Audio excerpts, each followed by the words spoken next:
Extra Time. I was actually going to start with a little bit of information I found out today, but the first question should actually answer it for us, and if you don't, I'll grass you up. All right, Shaka, we've got Shaka Hislop here, we've got Frank Lebov, and All we've of a got sudden, I'm very worried. I'm very worried now, Kay. For Shaka, how was your experience at the Newcastle versus Arsenal game? We're all very proud of you. It was fantastic. It really, really was good. Everything about it. The atmosphere was. Even the fans were saying it was reminiscent of back in the 90s. The football was very good as well. Anyhow, doing an incredible job with that team. Everything about this week was simply fantastic. Really Okay. So I used to always joke with you because I'm from the northeast of England, and I said you must enjoy the nightlife there, and you always said, not me, I never ever sampled the delights of the northeast that's very nightlife. correct. This time you did, though. Did I? No, I didn't. Yeah, you did. Well, no, I didn't. No, I didn't. No, I didn't. Did you go out and have a bit of fun in Newcastle? Not that I can recall. No? No? Not that I can recall. You go and have a little tipple. Look all this. Look at Shaka. Very Mixing little. in. It's not very, I it's not heard very that, nice. I heard that you took the award out with you. Just in case somebody didn't see. No, I did not. I'm going to stick to my story. I went straight home every evening. All right. We'll let you off because it was... I was just joking, of course. I was just kidding. Shaka went home. He was in bed with a cup of cocoa by what? 8 p.m. What time? 10ish, 10, 11ish. because of the time difference. Son doesn't believe you. Jet lag and all that. Pinocchio there. No. All right. Frank, did you have... Move on quick. Move on quick. Where did you go, Shaka? Move on quick. Frank, did you ever have any pitch invasions happen like the one at Goodison? Do you have any thoughts or opinions about them happening? Obviously non-violent ones. Yes, I was promoted with Strasbourg playing against Rennes. We drew the first game 0-0 and we won 4-1 the second one. And we had an invasion. And that was quite scary, I would say, because fans were so happy that they started to jump on me. And there is a video of me saying, you know, I'm happy for them, but if they want to see me playing in the League One next season, they have to let me live my life and don't kill me right now, tonight, because they were jumping on me. That was absolutely crazy. And I had to yell to a guy, say, stop now. Stop jumping on me! I want to live, and that was crazy. That was nice, you know. After when I was in the dressing room, but that was crazy. But that was a fantastic atmosphere. Don? I think the best one I ever seen. I was in the Gallagher end at Newcastle, and it was Kevin Keegan's last ever game for Newcastle United. I can't remember the year. I'm a little bit tired. I had a baby. I just can't remember what time it was. Or what year it was, but it was definitely in the 80s. And when he left... I had a baby, I'm not sure what year it was. It could be one of many, Don. yeah, I don't know, but I'm not sure what decade it was. It was definitely the 80s. And it was his last ever game. And a helicopter landed in the centre circle at St James's Park. And there was a pitch invasion around the helicopter. And Kevin Keegan got in the helicopter with his full strip, boots, socks, shin pads, shorts, black and white number 7 top. And I was in the Gallagher end, I was about 10, 11, and the helicopter flew off into the sky, and I just thought, man, that is a proper send-off. Getting in a helicopter on your last ever game and getting, it was magical. In your kit? In your kit. I thought Don said he had a baby. That's what I'm saying. Take your pick. There's plenty of babies that Don's had, so it could have been. But then he says he's 10 or 11. No, I was 10 or 11 at the time. Yeah, that's what I'm saying. When you started, I thought you said, "Oh, I had a baby in the 80s." somewhere. no, I was me sitting too. at 11, like, oh, goodness, No, Donald. I mean, I'm sitting here now after calling the game. I am tired. I've had a baby. I don't know what time it is.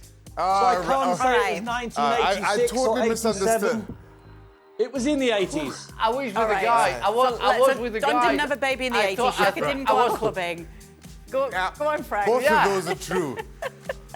No, I was calculating how old was Don. I said, my guy, that guy doesn't age, because if he had a baby when Kevin Keegan stopped his last game, you know, the guy must be very old but doesn't look old. That was funny. That was funny. Didn't get the story as well. All right. Yeah. Yeah, I thought the same as you then. I was thinking, all right. I had a baby All in right. the 80s. Maybe I did. Moving on. Moving on quickly. Moving on. For Shaka, since you are the most humble of the four of you tonight, who boasts the most about the following accolades? Kay hosting the Ballon d'Or ceremony twice, Frank winning the World Cup, or Don scoring from the halfway line? So, who boasts the most? Yeah. Oh, it's Frank. That's Frank. We barely get through a show without Thank Frank talking about the World Cup. What does he say? What does he say? Oh, before we're getting ready to come on air, Frank says, Shaka and Kay, you look very French. So I say, what do you mean? How you mean we look French? You look perfect. We French people, we are perfect. How can you top that?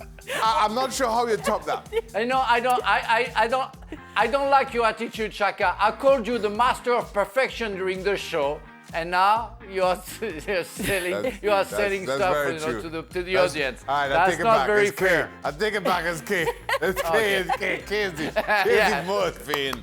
K is the most vain. Just because I grassed him Thank off. you. That's right. You know what, though? We're not that French because we haven't won a World Cup, Shaka. That's very true. That's very true. He did say that before the show.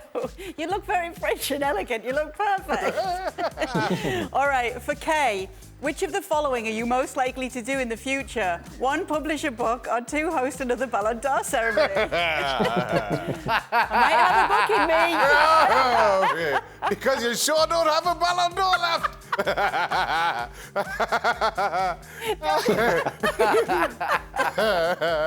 In my book, I'll tell you all the secrets about Shaka, his pop, and what he was like behind the scenes. Well, moving on. You becoming me. You becoming me. Be careful, Kay.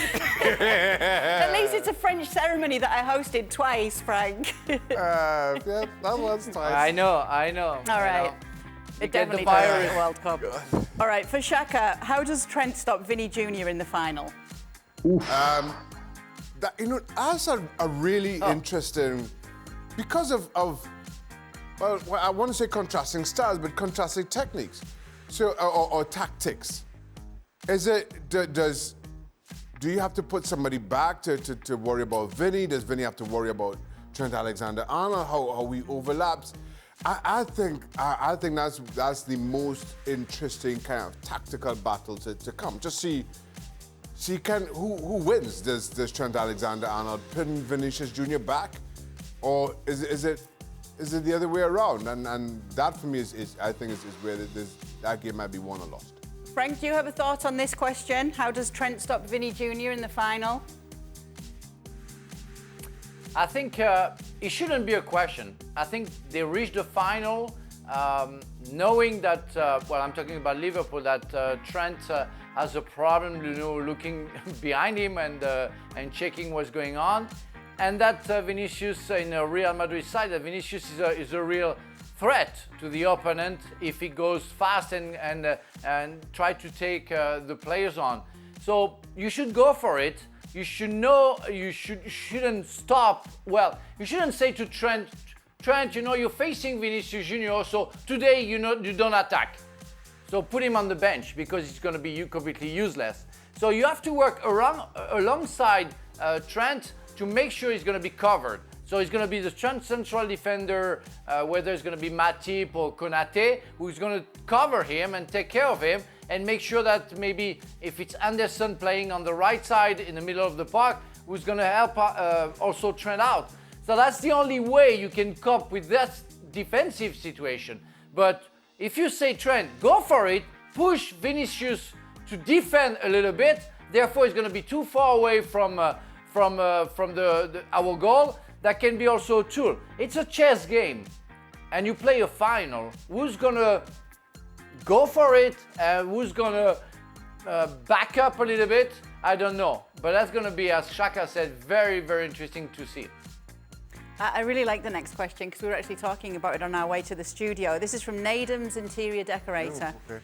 Is goal difference, I'll ask you, Don, is goal difference the worst thing to use as a tiebreaker? Would it be better to use head-to-head record? And then it goes further, it says, and if that's even, either should there be a one-off game neutral site playoff to decide, only for relegation or top 4 places? So let's just go right down to it. Do you like the head-to-head record, or do you prefer goal difference? I think I prefer goal difference. I don't like head-to-head, Kay, because you might get a scenario where, you know, we got one this weekend in Serie A. Milan have got a better head-to-head than Inter, who are chasing for the Scudetto. But you might get a scenario years down the line where, let's just say it's Man City in Liverpool. There could be a 0-0 draw, and then there could be the worst game ever, but someone wins it 1-0. They've got a better head-to-head. Where I think if you've got goal difference, it says to the likes of Liverpool, right, when you're winning 3 and 4, instead of stopping at 3 and 4, go and win 7 and 8. Man City done that to Watford a couple of seasons ago. They beat them 8. So I think it leans towards, in my humble opinion, the better sides, the bigger sides, scoring more goals. So you're going to see more offensive football than a head-to-head, which doesn't really mean anything. Yeah, because on the way down, I was looking. Obviously, Burnley and Leeds can finish level on points at the end of the season this weekend. And we went to look at it, and Leeds would have the head-to-head on Burnley, but obviously don't have the goal difference. So that's what could decide it in that situation. That's what will decide it in that situation. Where do you stand on it, Shaka? I'm a little uncertain, and I'll explain this way. And Gab talks about this a lot, where in different countries and different leagues, just culturally they do things differently. Teams generally don't run up the score. If you're beating somebody 4-0 after, you know, let's say at halftime 4-0, you're not necessarily going to go out trying to score another 4 or 5 in the second half. They you know, it's just different how well those countries see it. So in those circumstances, head-to-head is better. I have always, everywhere I have played, positions have always been decided on goal difference. So I kind of still lean that way, that goal difference ultimately decides it. But I'll sit on the fence and saying that there's no wrong answer. It really just depends on the football culture of that specific league. Before I do go to Frank on this, Dan and I were at Real Madrid television in the 06-07 season when Real Madrid and Barcelona finished level on points, and Real Madrid won the league because they had the better head-to-head. And it just made it really exciting, is all I'll say at the time. Right. And Don, it was the top 2 teams in the league, but it was decided by how they did against each other. So I can see the argument of why people do like a head-to-head as well. Where do you stand on it, Frank? Because you're the deciding factor tonight. I go for the goal difference for the simple reason that you win a championship or you are relegated because of the result of 38 games, not of the result of 2 games. So it's why I go for the goal difference, because you have to consider the whole picture and not the little frame. That's my point of view. Can I just say, you know what I do like on the other end of the table? What the Germans do, where you have 2 teams going straight down or whatever it is, and then there's a playoff. There's a playoff between one team in the top league, so as opposed to how England do it with playoffs, you know, between 3rd and 6th in the championship, let's say. I like that system a lot, you know. I like that a lot more than how it is in England. Yeah, and that's happening right now. Shaka, Between Shaka, Hamburg. we've been promoted with Strasbourg, and I was talking about the invasion. We've been promoted, finishing 2nd behind Bordeaux, and we had to play against the 3rd of the League 2, and as a playoff, as you have in England, and then we had to play against Rennes, who finished 18th in the league of Ligue 1. And therefore you have the chance for the Ligue 1 team finishing 18th to stay up, and as you see in Germany, and we played against them and won. So I think it's nice to have not the 3 teams relegated, but only 2, and maybe the one team will have a chance to stay up as a League One team. Yeah, certainly makes the final day, and the final day is all the more exciting. Who's the only team in the second tier of English football to finish second and not get promoted?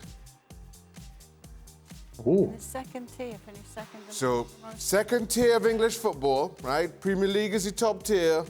Now it's the Championship. It used to be First Division. Well, second tier of English football, finish second and not get promoted. Pub quiz time. Wow. I'm out. I'm out. Had I'm they out been too. naughty? No? Well, Is it a trick? you have to, that's a They loaded question. didn't have the money. They didn't have the money to go No, up. no. Is it a legit question or trick? It's a legit question. Wow. Any clues? Answers: Reading FC 1995. There was a Why? guess in the ear from the producer Really? who went for Reading. Why? They were reducing it. They were reducing the numbers in the Premier League. 4 teams got relegated in '95, and only 2 went up. Middlesbrough topped the league. Middlesbrough fan. Obviously. Middlesbrough topped the league. Reading finished second, and we lost in the playoff final. Obviously. Look at me not caring because it wasn't us. Yeah. We I don't know. went up. Whatever went below us, There I you don't go. know. So now, next pub quiz, I'll tell you. I expect a share of your winnings. All right. Kay is So- becoming French.